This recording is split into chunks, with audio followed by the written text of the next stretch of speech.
A very good morning.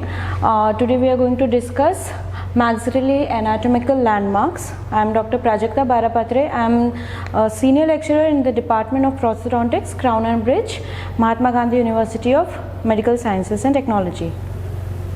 The discussion will be dealt under following heads: maxillary edentulous foundations, the landmarks, classification of the anatomical structures, and conclusion. So, maxillary edentulous foundation for a denture are known as basal seat area. It is made up of bone which is covered by a mucous membrane, a mucosa and a submucosa. Now for a maxillary denture, support is primarily given by maxillary two bones. These are two bones from palatine processes and the maxillary processes. They come together and fuse in the median suture, and this is known as a mid suture or mid palatal suture. The two palatine processes of the maxilla and the palatine bone form the foundation for the hard palate and provide the basic support for the maxillary denture.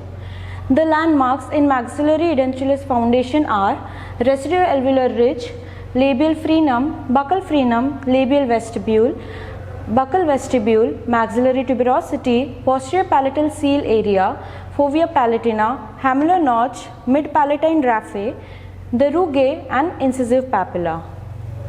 We will be now discussing each landmarks individually. The first is labial frenum. It may be single or multiple. They may be narrow or broad. It contains the muscle fibers which inserts in a vertical direction, and a very little lateral movement is allowed in this region.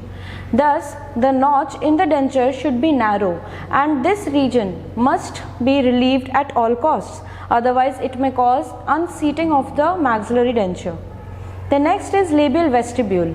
The boundaries of labial vestibule are labial aspect of the residuoalveolar ridge, mucolabial alveolar fold, the orbicularis oris muscle, which is also known as the lips. Now, reflection of mucous membrane superiorly determines the height of the maxillary flanges, and maxillary denture is thus restricted by this depth or height of the area. Next is buccal frenum. It may be single or multiple. Usually it contains no muscular fibers, but occasionally it may include a few fibers of the caninus, anterior-posterior direction or reflection. The notch in the denture must be broad because the movement of frenum is affected by the buccinator and orbicularis oris muscles. So there are muscle fibers which are attached in the buccal frenum region, and hence the notch in the denture should be wide and a V-shaped notch. Usually it should be given so that the denture is not unseated in the process of functioning. Buccal vestibule. The boundaries are anteriorly buccal frenum, posteriorly hamular notch, laterally the cheeks, medially the residual ridge, and buccal flange of the denture occupies this space. The next landmark we are going to discuss are the maxillary tuberosities. It is the bulbous extension of the residuoalveolar ridge in the second and third molar region. Now, these maxillary tuberosities, they usually terminate in the hamular notch regions. You can see in the posterior most region are the hamular notches, and the bulbous region anterior to it are the maxillary tuberosities. Hamular notch. A narrow cleft between the tuberosity and the pterygoid hamulus. The hamulus is the superior attachment of the pterygomandibular raphe, and the denture must extend into this notch area. Posterior palatal seal area.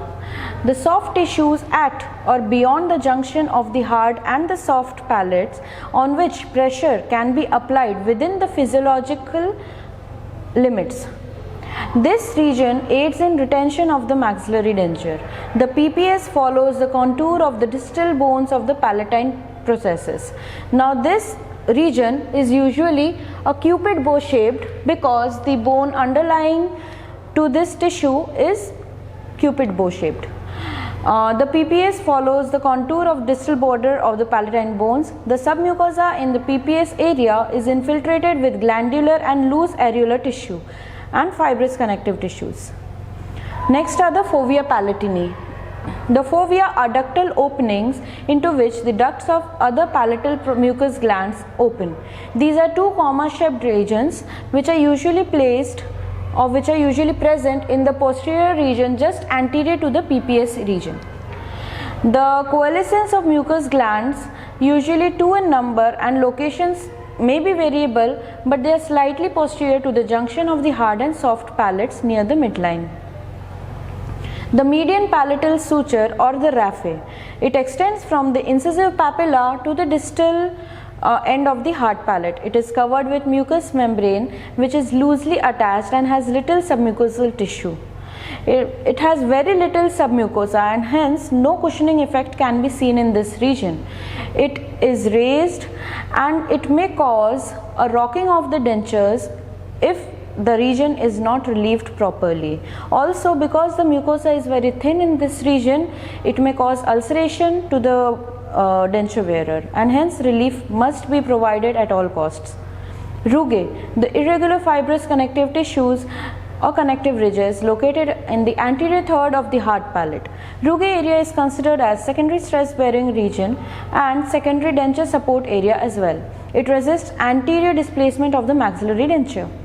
Incisive papilla. Incisive papilla is an elevation of the soft tissue covering the foramen of the incisive or nasopalatine canal. This region here is the incisive papilla. A pad of fibrous connective tissue overlying the opening of the nasopalatine canal. This canal forms an opening for the emergence of nasopalatine vessels and as well as nerves. This is a relief landmark, and if relief is not provided over this region, it causes blanching of the tissues as well as paresthesia may be felt. Residual ridge. The portion of alveolar processes and its soft tissue covering that remains after removal of the teeth. The crest of the residual alveolar ridge is primary stress bearing area. Now the limiting structures in the maxilla are labial frenum, labial vestibule, buccal frenum, buccal vestibule, hamular notch and posterior palatal seal area. Whereas the supporting structures for maxilla are, for primary they are the hard palate and posterolateral slopes of the residual alveolar ridge. The secondary stress bearing areas are rugae, maxillary tuberosity and alveolar tubercle. The relief areas in maxilla are incisive papilla, cuspid eminence, mid-palatine raphe and fovea palatini. To conclude, the sound knowledge of anatomical landmarks of the edentulous jaw is a prerequisite if one has to achieve the objective, that is fabrication of a complete denture prosthesis which has maximum amount of retention, stability, support with preservation of the underlying structures and minimum post-insertion problems.